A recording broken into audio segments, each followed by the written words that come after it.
All right, we're rolling. Episode 12. We're back. It's been a eventful week. Quick clap. Nice. Eventful week for sure. Yeah, very. I mean, not even just sports wise, but I feel like for maybe the two of us, we got a busy Maybe the weekend brand. ahead. Maybe the brand. Who knows? Could have Hey. big things coming. We'll see. It's gonna be a busy weekend. Got to lock in a little bit, even though we're gonna go. We're gonna have some fun, but we'll be dialed at the same time. Work hard, so play hard. Yeah. Exactly. I don't even know if I want to share too much information, or maybe it might jinx it a little bit. True. So maybe we hold off. Hopefully by next week's episode, It'll be officially official. We'll have some exciting news. That would be pretty cool. That'd be dope. The biggest news this week, obviously, Micah Parsons, Jerry Jones parted ways, sent his ass to the team up north, of all places for him to land. Landed in Green Bay. Not good. Yeah, I was talking with one of my coworkers on Thursday, and he was like, I've been hearing a lot of stuff about Parsons going to Green Bay. And I was like, dude, listen, I know he's Jerry Jones, but he's not trading his best player. They have a Super Bowl window kind of still. He's not blowing it up. We're fine. Don't overreact. And then I got I guess it's not a Woj bomb, but a Shefty bomb, and I was just staring at my keyboard for a good 15 minutes, just wondering why does God hate the Bears? And still haven't gotten a good answer on that. So I honestly, the news broke. I obviously I don't love seeing one of the best, arguably, if not the best defensive player in the NFL come to our division. Yep. But I don't think the Packers are one player away from being perennial Super Bowl contenders. No, I agree with that, but they're one player away from probably kicking our ass. And for sure. Yeah. No, that's true. But I don't know if this is maybe the best move for Green Bay in the long run. They're paying Jordan Love $55 million a year, and now they're paying Micah $48 million. This is a team that is not particularly deep in a lot of positions that matter, like wide receiver. Except for wide receiver. They would, Packers fans would say that they're especially deep there, that they've got, 5 or 6, maybe even 6 or 7 wide receiver ones. Yeah, exactly. But defensive back, corner, they just lost Jair. They're so deep at wide receiver that their wide receiver 8 is their cornerback too. Yeah, literally. So Bo Melton is one of their corners now, who was playing wide receiver last year. Yeah. I obviously, having a good pass rush makes your secondary better, but they did lose Kenny Clark, so it's not like Micah's playing alongside him. Now Micah is a lot better than Kenny Clark. Damn good. But I don't see how this puts the Packers above teams like the Eagles, the Commanders, the Ravens, the Bills, the Chiefs, the Lions. The Lions that but it puts them in the conversation of they're no longer a team that you're shocked if they make the NFC Championship game, or that's kind of where their bar has been raised to. Whereas before it was kind of not many people were giving them a shot to even win the division. And I would say more often than not, people had them as maybe a wild card first round exit team. So their ceiling definitely got elevated. But no, I agree. I don't think that they're like you said, I don't think they were one player away, even if that is the best player in the NFL, from being a Super Bowl roster. And yeah, I mean, optimistically as a Bears fan, you just hope that it works kind of similarly to how the Khalil Mack trade worked for us, I guess. Yeah. They're probably a little bit better than we were when we made that move. But I'd say comparable. So, yeah, I think. But so when you look at what the Khalil Mack trade did for the Bears, I think when you look at where the Bears roster was at that point, you had Mitch on a rookie contract, so you were okay with paying Khalil Mack top dollar. For sure. You had Roquan still on a rookie contract, who is one of the better up and coming middle linebackers in the league. You weren't really paying any guys top dollar outside of Mack, and then you look at where the Bears ended up 2 years later, because the trade, obviously we had 2018 and that year was great, but it didn't work out. And you look at where we were 2 years later, 3 years later, and now 5 years later, we're still rebuilding because we lost out on 2 years of what would have been valuable draft capital. Sure. That sort of, to me, looks like what the trajectory might be for Green Bay if this year or next year is not the year for them. Yeah, I think basically if Jordan Love plays like a top 5 quarterback, then they have a shot to really, kind of have a Super Bowl window. But anything less than that, and they probably don't have a chance. So yeah, we'll see. I think. I mean, I like the move for Micah. He gets, he gets the money he deserves. Sure. I just don't. Maybe it is, Bears fan bias, but I think you're right. Jordan Love needs to play at a level that we've not seen him play at yet, because he has his moments, especially on the back half of seasons. But yeah, I don't think, Merchant. Yeah, Toyota Thon Merchant. I don't think at any Yeah. point in Jordan Love's career so far has he finished an NFL season and we're like certain that this guy is, a top 5 quarterback in the NFL. Exactly. And I think he also kind of has injury concerns too. So yeah, a little bit. He's missed time, in the past 2 seasons. And I think with a team like Green Bay that is as thin as they are at wide receiver, and they don't have like, a standout tight end. Josh Jacobs is good, but you need your quarterback to be able to elevate those guys. Absolutely. I think Matt LaFleur helps elevate the whole team and the offense in general, but there's a lot of, people talk about the quarterbacks with the most pressure on them going into this year. I think Jordan Love just jumped up into that top 3, if not number 1. Yeah, it's a great point. And also Dak way down that list. So shout out Dak. Well, I think Dak, honestly, it's a load off. Now it's like, that's what I'm saying. Like Dak slid down the pressure list. Mm-hmm. Even though he is still the highest paid quarterback in the NFL. Is that true? I'm honestly not sure. Because he reset the market. I know that he was, but maybe there's been someone since then. He won't be it's like, basically most recent quarterback that doesn't suck to get paid. But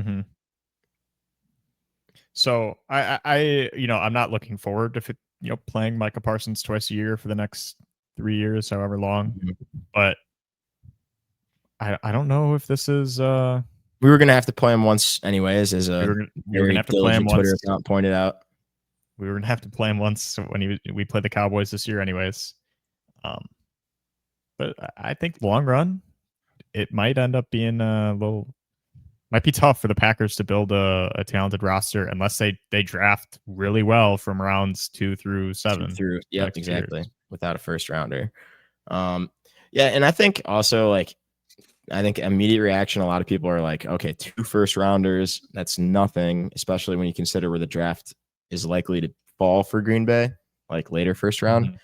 But going 2 years without a first round pick puts so much pressure on your team to draft well, because there's only ever going to be like maybe 20-ish guys in a class that are like bona fide, this guy's going to start in the NFL for sure.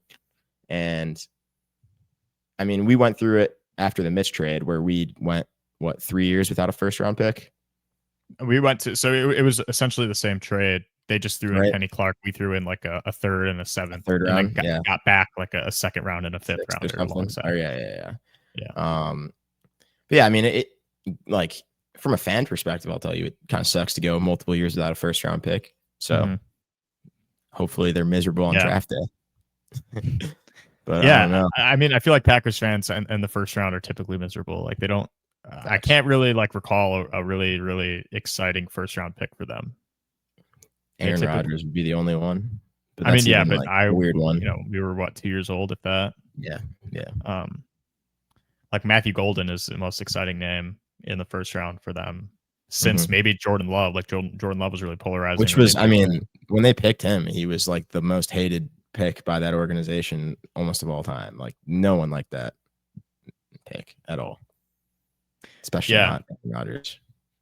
So maybe they won't miss it too much. The Bears kind of lucked out. The Raiders are notoriously terrible at drafting, so they didn't really do much with their with the first round picks that they sent to Alex Leatherwood, who ended up spending some time on Bears practice squad last year, enough. And then Josh Jacobs was the other one, who's now on the Packers. Right. He's on the Micah side of things. So, I don't know. I'm not too worried. Not too worried. I think it'll be all right. It's not doomsday button. It's just like it's one of those things where it's just like a fucking course. It's the Packers that get Micah Parsons. Yeah. It just makes the schedule a little more difficult. It does. Because I wasn't too worried about the Cowboys, going into things. Luckily, exactly. See, that's true too. We play the Packers on the back end of the season, and yeah, we play them twice in 3 weeks, right? I'm not obviously, twice in 3 weeks. We go Packers, Browns, Packers. I'm not rooting for injuries, but the reality of the NFL season is like by the back end of the season, you're going to be missing guys. And the Packers, who are a relatively thin team depth wise, might not be in a great spot by that point of the year. So maybe it won't be too tough. Who knows? Sure. We'll see. Maybe their punter goes down. Mm-hmm. And then they don't have a holder. That'd be a nightmare. Facts. That'd be a nightmare. Oh my gosh. But I mean, that just about covers it on the Micah end of things. I feel like there's not too much else there to be said about it. Yeah, it's not ideal. Sky isn't falling. We'll have to see. I mean, if he the thing that just bugs me with the trade is it's one of those trades that like, no matter how much it sets them back in the future, even if it really does kind of cripple their future, if they fucking figure out a way to get to a fucking Super Bowl, then it's just one of those trades that's like always going to be worth it. You know what I mean? Like Jalen Ramsey going to LA, or even like the Stafford trade. Like, yeah, it's just like, fuck. Like, I just don't like that for them. No, that is very true. And I think people are a little bit too quick to dismiss Dallas's side of things in this. Yeah, I agree. They didn't get like absolutely shafted. It's just like, it's like, other than left tackle, that's probably left tackle, quarterback, and like an elite edge, you just never see those guys move. If they're like, perennial all pro guys, they never get moved for anything that isn't monumental. And it wasn't a monumental return on investment for them. But I'd say it's going to work out well. So, okay. So if you think about where Dallas is going to be, as opposed to, where they would be had they kept Micah. So had they kept Micah, they're paying CeeDee Lamb. They're paying Dak. Then they're paying Micah. And then you've got highest defensive, highest quarterback, highest wide receiver. I think you've got Trayvon Diggs on the other side of the ball, who wants to get paid soon. Deron Bland had a really good season 2 years ago. Like he'll be on a contract year soon enough. There are a lot of guys, a lot of mouths to feed in Dallas. It's true. If you're confident that you can fill those holes with the additional draft capital, and you've got 4 first-round picks the next 2 years, Dallas typically drafts pretty well. They do. Dak could be on his way out, so this might be a good time to stock up on picks. Could be. I think it's going to be a really, really interesting trade to revisit. 3-4 years from now, when you sort of see how it goes with the guys that they pick. And you'd never want to admit this as a Cowboys fan, but they don't really have a shot in the division for the next couple of years if the Eagles are remotely close to what they were last year, which all signs point to them being just as good. And so, that might be the toughest division in football if Parsons stays. I think it's pretty clearly NFC North now that Parsons is on Green Bay, even if it was before. But yeah, if you've got the Redskins and the Eagles that are both kind of trying to win a Super Bowl, I think you could argue, obviously, definitely the Eagles. 100%. Commanders are at that point too. Yeah.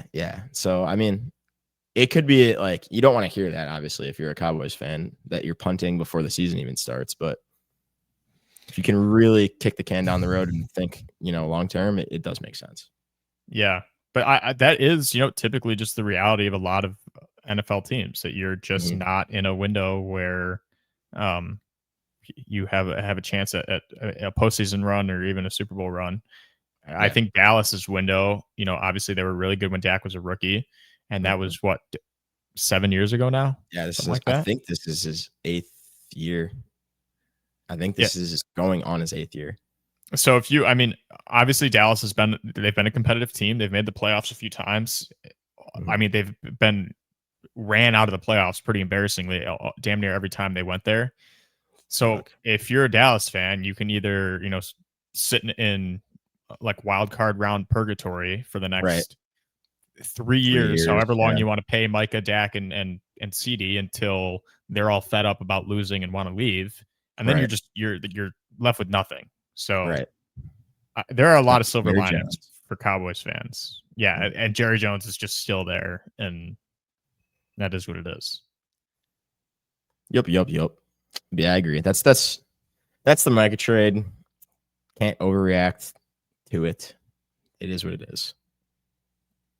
What else we got on the docker today? Is it docket or docker?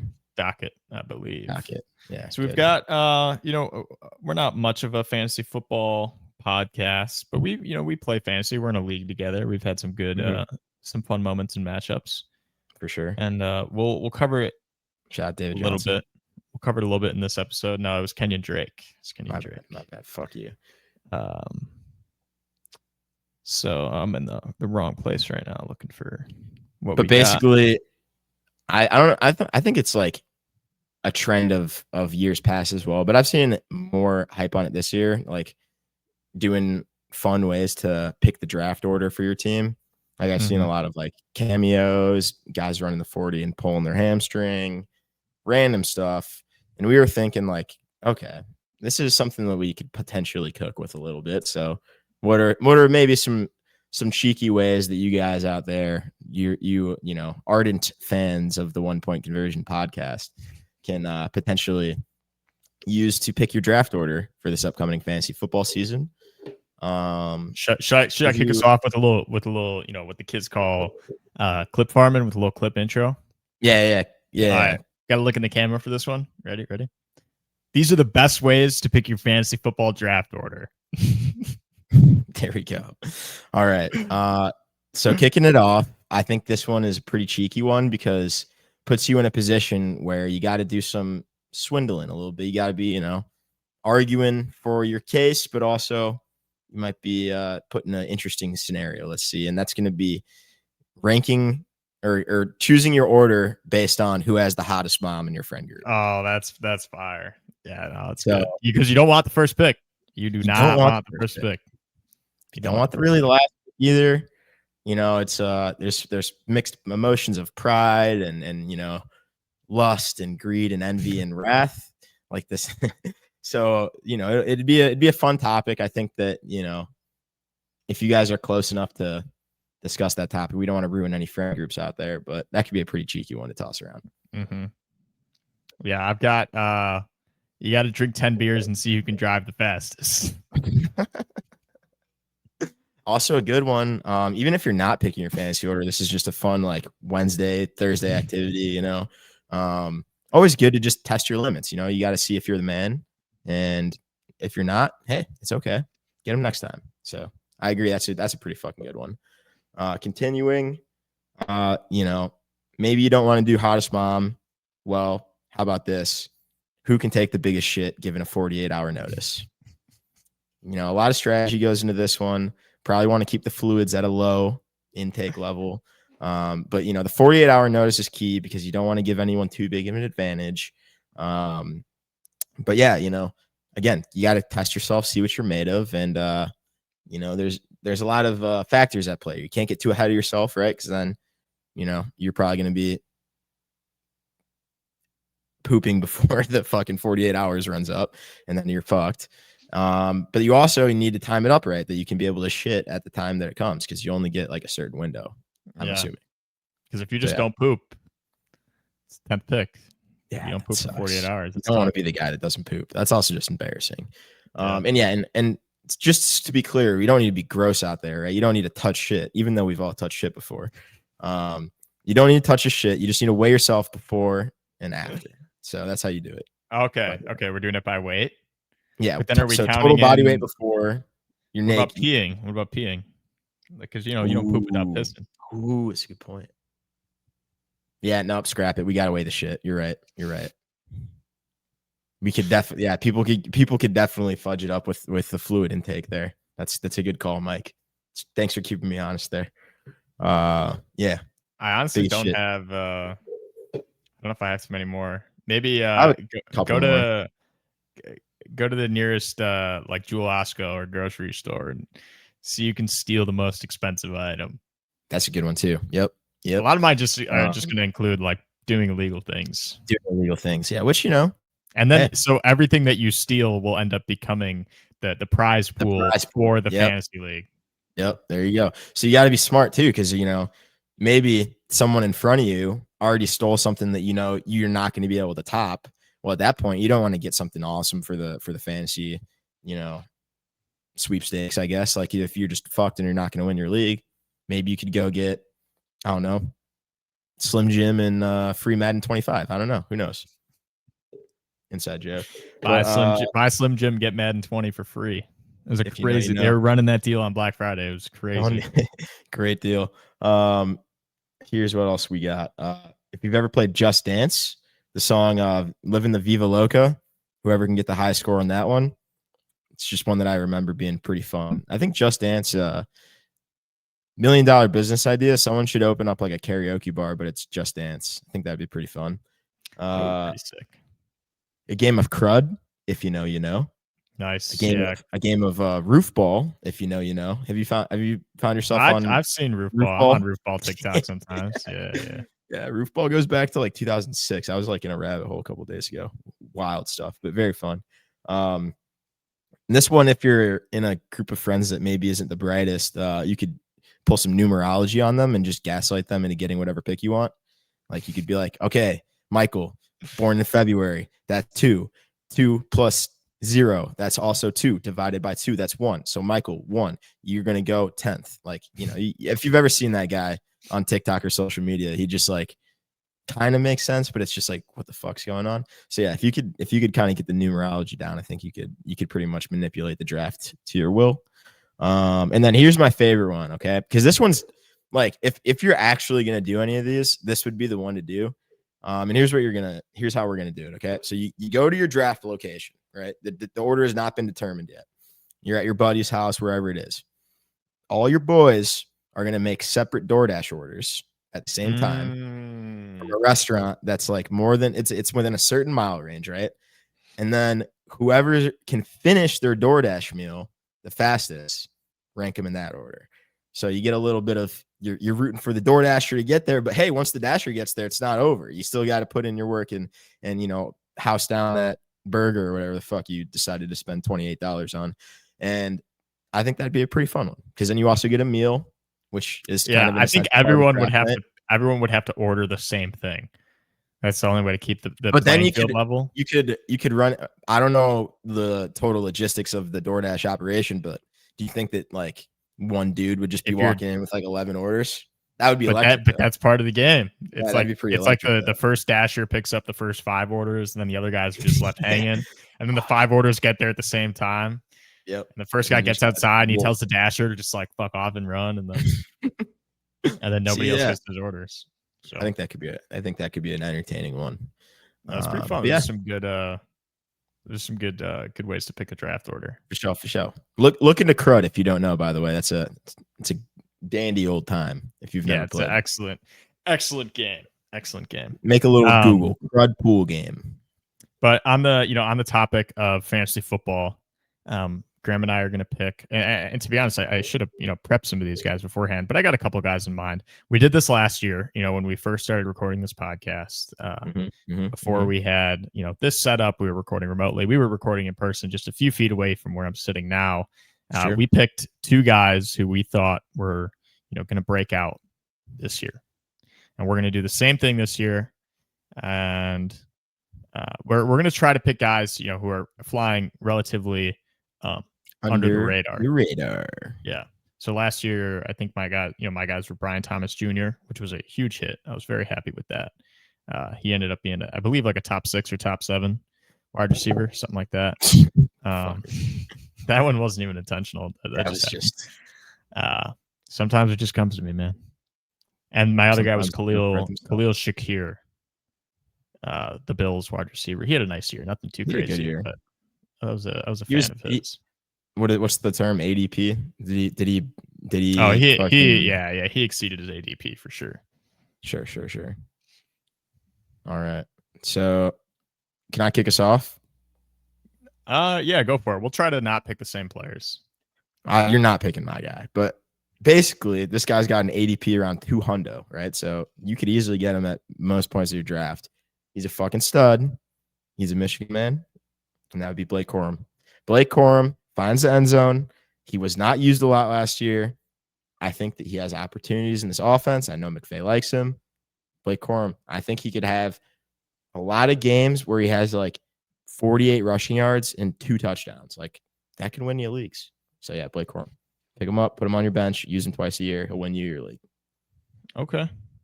So I have 2 guys, who I could pick, but I feel like they're not flying too far under the radar. There's one guy, sure.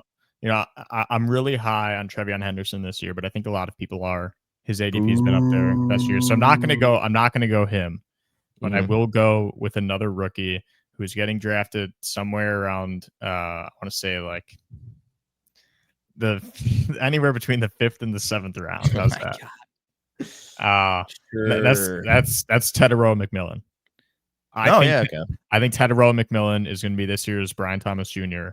I think he ends up finishing comfortably as a top 10 wide receiver. Cool. He was like filthy in the preseason. Him and Bryce Young, I think it was preseason week 1, played one drive together. Bryce targeted him like 3 times. He was running nasty routes, great at the contested ball. There's a little bit of question as sort of how his physicality will play because he's a lankier guy. But I really, really like what I've seen so far out of T-Mac. I think he's going to be a dog. Yeah, I mean, is he? So who is their wide receiver 1 at the moment? Because they also got rid of Thielen too. So yeah, exactly. So they have Xavier Legette and they've got Jalen Coker. So a lot of so he could be. There you go. He could definitely be wide receiver 1. I think. I almost would say that he is wide receiver 1. Is that fair? Yeah, no, I would agree. I just think people are too low on him right now. I don't think they realize how how much of a target share he's going to be getting in Carolina. That's fair. All right, and now for my second pick, one of my least favorite players in the NFL, actually, but just given recent circumstances, given kind of a lot of factors, I think this guy's going to put up just nutty numbers, and that's Dak Prescott. I think that you could get him with like literally the last, like, because everyone, there's the run on quarterbacks, and then you kind of have to draft one. If you're a guy who has a draft position where you kind of have to decide between having like an elite running back room and having a shitty quarterback, or if you kind of have to prioritize your weapons in front of your quarterback, I guess, right?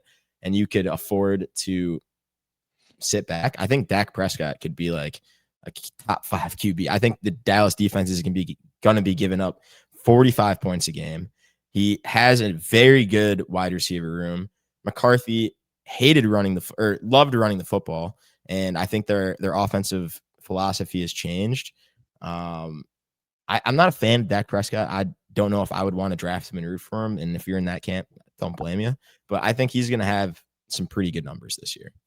I agree. I think especially after this Micah trade, Dallas is probably going to be playing behind more often than not.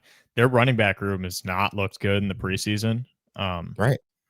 They had, I think Tyler Guyton. They lost Tyler Guyton for the year. Their second year left tackle, something like that. Deuce Vaughn, I think got waived. Mm-hmm. There's not a lot of reasons to run the ball in Dallas this year. No. Dak's gonna be airing it out. He's been putting up good numbers past years, but this year might be even better. Yeah, I think from the year that he snapped his ankle to just kind of like inconsistent play since then, and like a Dallas offense that didn't really have an identity, he hasn't like been elevated to that like second tier fantasy quarterback behind your guys like Lamar and Josh, whatever. Yeah, I think he could definitely find himself in that like 5'6" quarterback range, 6'7". But yeah, I think he'll be a league winner potentially. Especially, I'm a big fan of like the don't draft a quarterback until like you absolutely have to strategy too. So he kind of fits that mold. Yeah. So I'm stuck between a few guys here because I'm stuck between stuck between wanting to pick someone. I'm stuck between wanting to be right and wanting to pick a guy who's like really flying under radars. Okay, let's hear them both, but you Okay. got to commit to one. You got to commit to one for the graphic. Okay.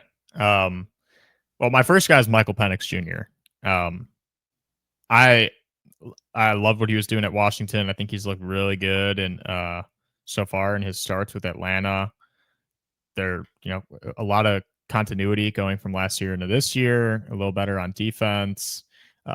Having Bijan in that backfield makes life a lot easier as a quarterback. Sure. And Penix, he's a gunslinger. He's a gunslinger.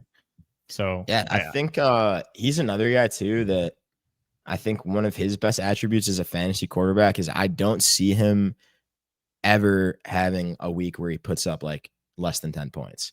He doesn't really turn the ball over. And in that offense, like I feel like he's got enough weapons and he just plays like a very like smart quarterback that like he has a pretty high floor. And yeah, I think that he'll excel there. I think that's a great pick. So my other guy, Way under the radar. Okay. My other guy is Chris Rodriguez Jr. And I don't know if you you won't remember who this is just based off of his name. But everyone, so he's a Commanders running back.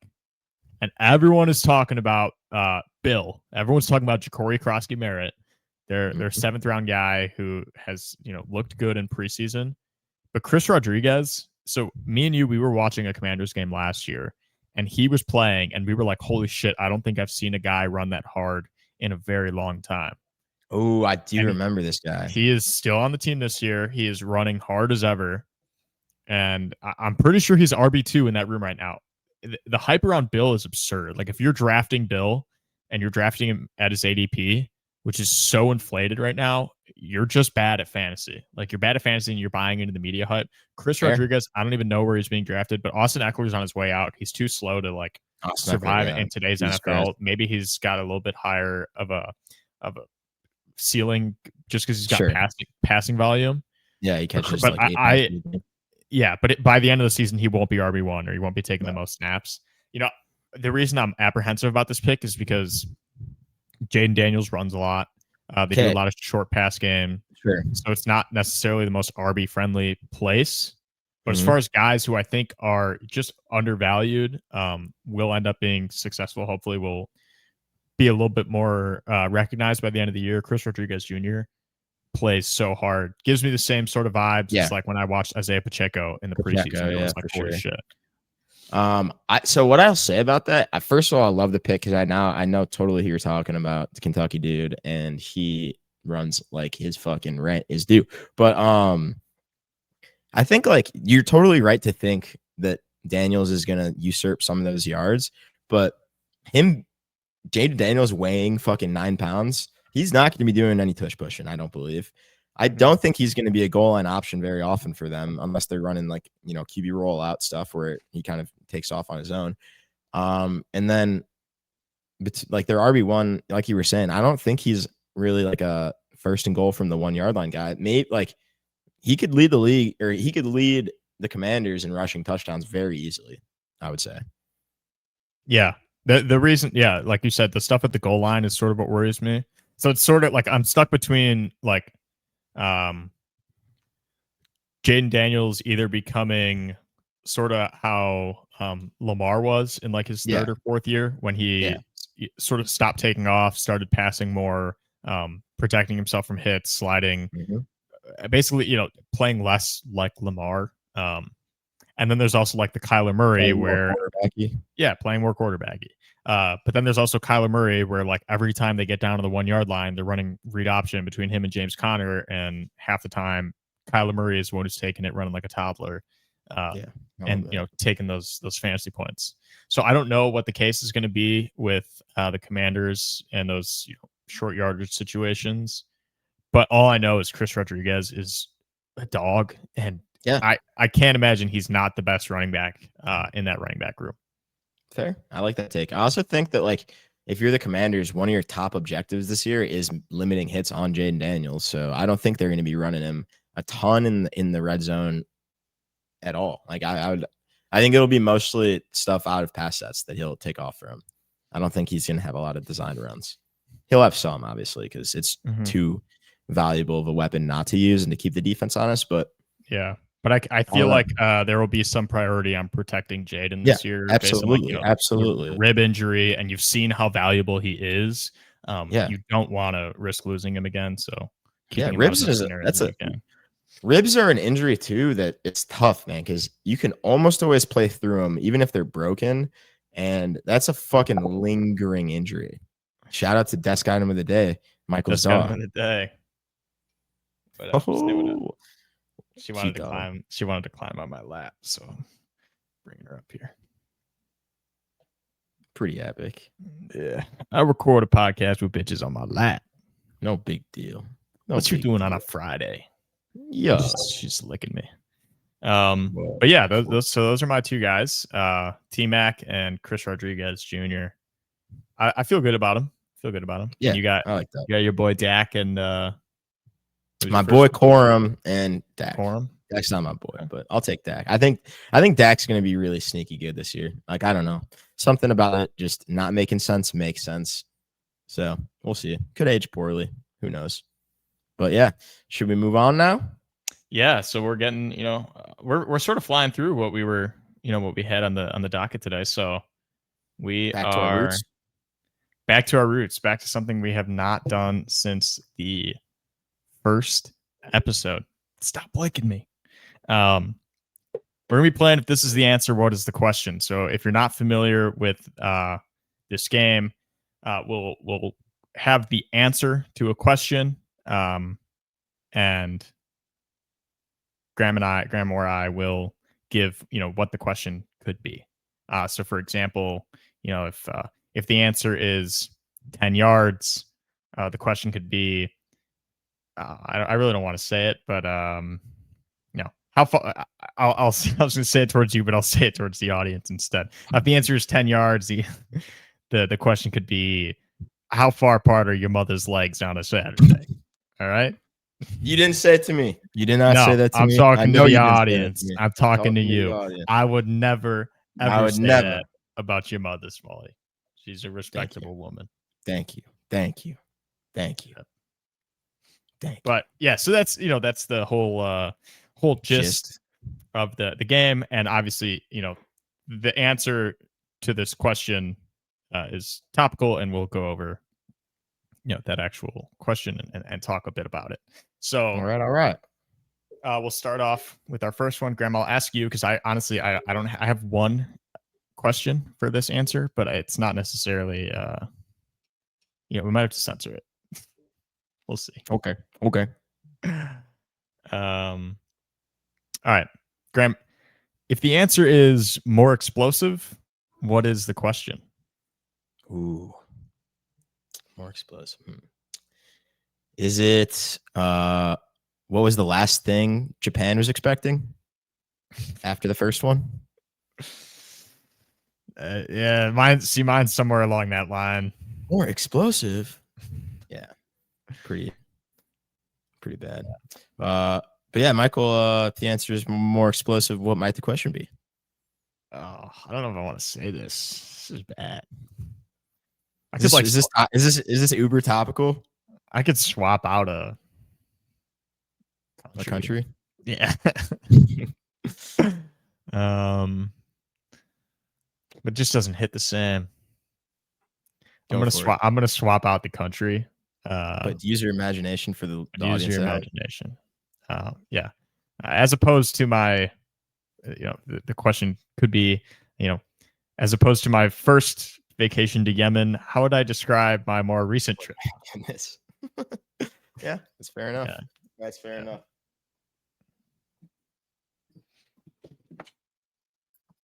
Yo, that's kind of the day. Walter. It's my dog, Walter. Put your dick away, Walter. Put your dick away, Walter. I'm not having sex with you. But yeah, some other answers that could possibly fit the bill on that. I had, what is the difference between the Koreas?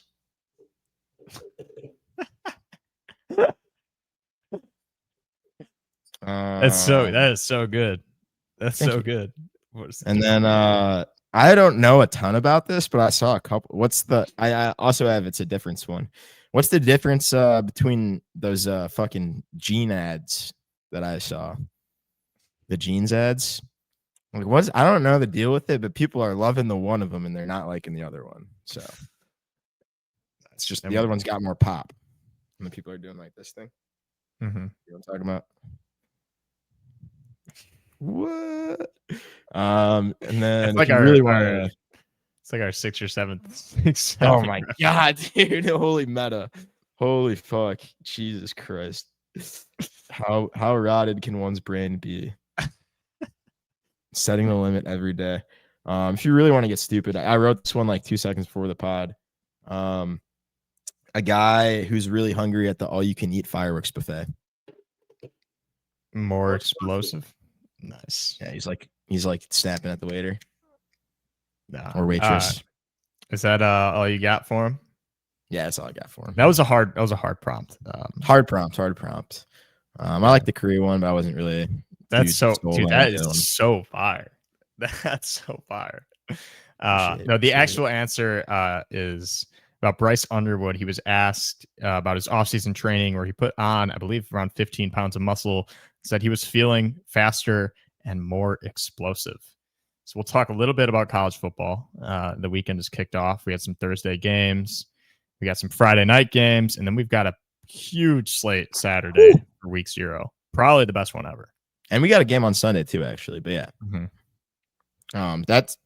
I can't remember a bigger first week of college football, if not a single week of like this is in my lifetime of being a pretty avid college football fan. Like this is a top 3 or 4 week of all time, especially because a lot of times when you're circling weeks ahead of time, like going into a season, like you're like, oh, week 6 is going to be fucking crazy. You've got these 6 matchups. And then by the time you get there, 2 of the teams suck. One of the teams is way better. And like the matchups just don't play out as well. But when you're going into a fresh season, even if the game's a blowout, it's still awesome because you're like, holy shit, I wasn't expecting that. You know what I mean? So I think this will be a fucking treat of a weekend for all of our college football heads out there. Yeah. And if you're an NFL stan, give it a try because, you know, hey. Water. Yeah, I got more into college football past couple of years. It's a lot of fun. I still, I like the NFL because I think it's a bit more, it's a little bit more better product. Yeah, it's a better product. Yeah. But I think the chaos with college football is, it's not replicable. It's just something you only get. Here's what I would say. Okay. Like the 1 out of 100 games, the games of the year, college football. Okay. And then like the next like 60 percentile of above average games, those go to the NFL. Right. And then games that are kind of shittier, games that, either a blowout or the competition just isn't great, those also go to the NFL. But then when you get into the fucking depths of hell, that's where it goes back to college football.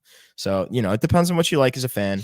But yeah, I think the NFL is a much more consistent product, and very rarely are there like objectively horrible games in the NFL. Like, I mean, if you think about yourself as a fan, like most Thursday nights, you're tuning into some garbage football game and it's still entertaining.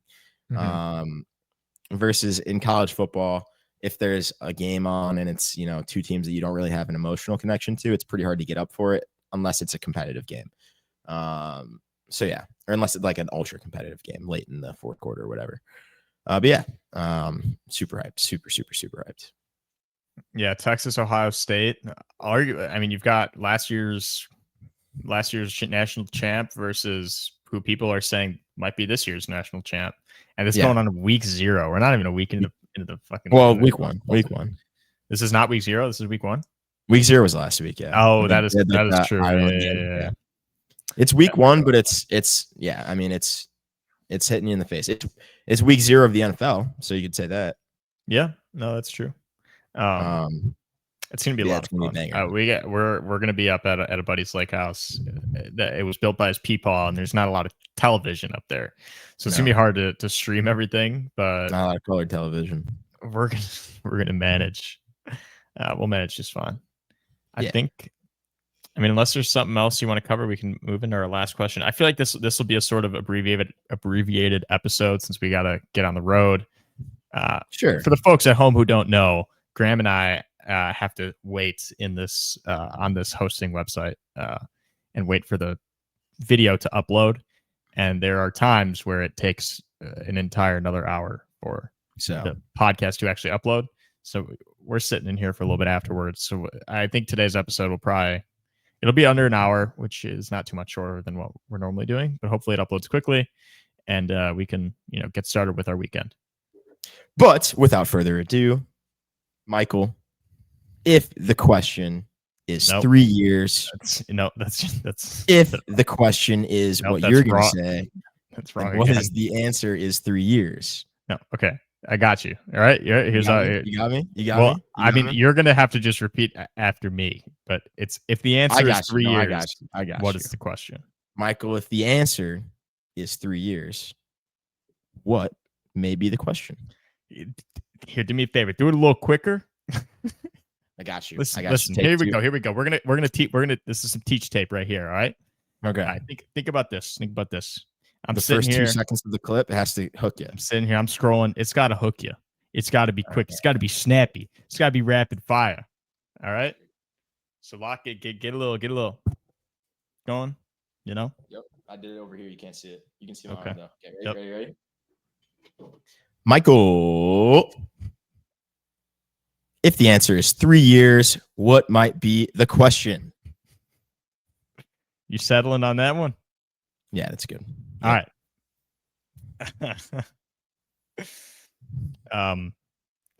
Is it how long would Jay Cutler's prison sentence be if he was a quote unquote mobile quarterback?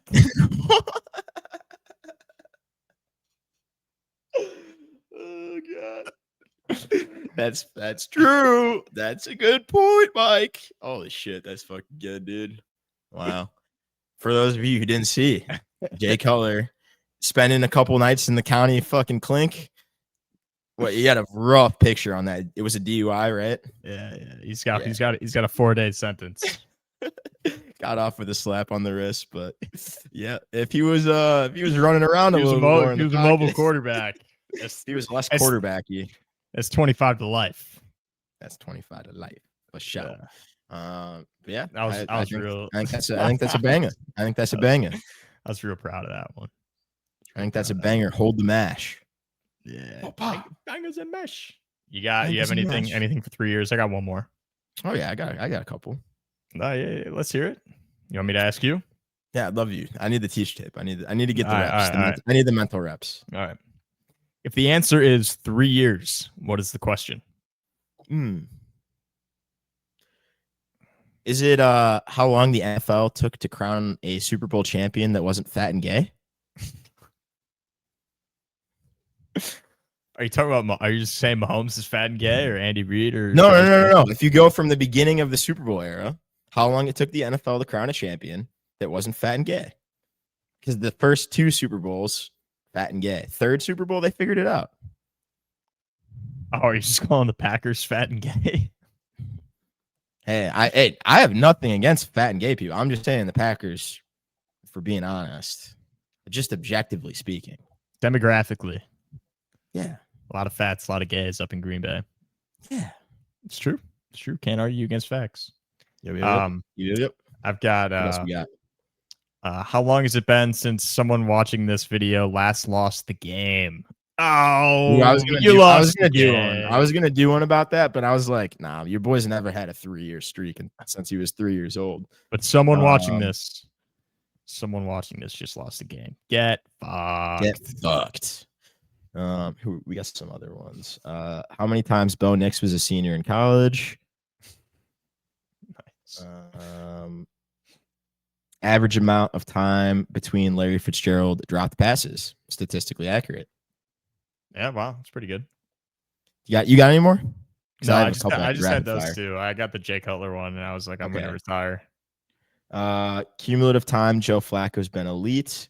He had early in his career, a couple playoff runs. He got up to a little bit under 3 years, and then he had 4 games with the Browns that put him over the edge. if you go back and look at the history, it kind of lines up pretty decently. At what age did Lil Wayne become fairly used to his daddy bringing them hookers home? If you've ever listened to the song Mega Man. And then how long it would take to Uber Eats an authentic Chinese pizza to Italy in the 1700s. A Chinese pizza? Is this They invented pizza, Michael. Now the Chinese invented pizza now, okay? Listen here. You're not talking about the Korean pizza that Joey ordered that one time? You know what I'm talking about? Joey just had like Korean pizza at his house one time. It was like some like teriyaki beef on top of the pizza. It was fucking gross. It's not good. Korean pizza sounds kind of inappropriate, but we're gonna save that for another day. Anyways. But the actual question is how long of a contract did Terry McLaurin sign? His extension with the Commanders, 3 years, $96 million. I honestly, I don't think it's a very interesting talking point. I just grabbed 3 years from the article. 3 years.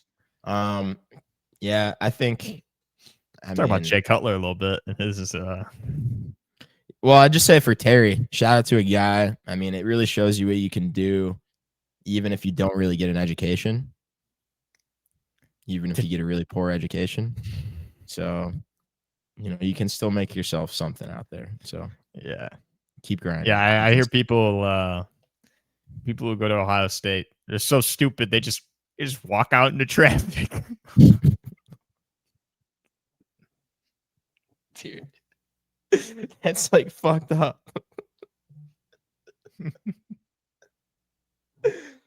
That's pretty bad. But rivalry goes deep. Holy shit. Deep. Yeah, I can't even be mad at that. It was banger. But what real red. That's, at the end of at the 50-minute mark of the 1 point conversion podcast, it's a little fast and loose. We get a little bit. You get the grease on the wheels, and we're high octane. We're high octane right now. So yeah, that was pretty fucking good though. Might just be a good place to end us off. I'm not gonna lie. Yeah, I think so. Look both ways before you cross the street out there to all you boys and girls. Yeah, Labor Day weekend. Make sure you guys look both ways. There will be some guys out there trying to be first in their fantasy football draft order. Yep. And you got to be careful. So, yeah. Yeah, cool. Thanks for listening. We'll be back next week. Desk item of the day is the kendama from Japan. We're not allowing Pico as desk item of the day. Honorary desk item of the day. Honorary desk item of the day. You got anything to say into the mic? I was gonna.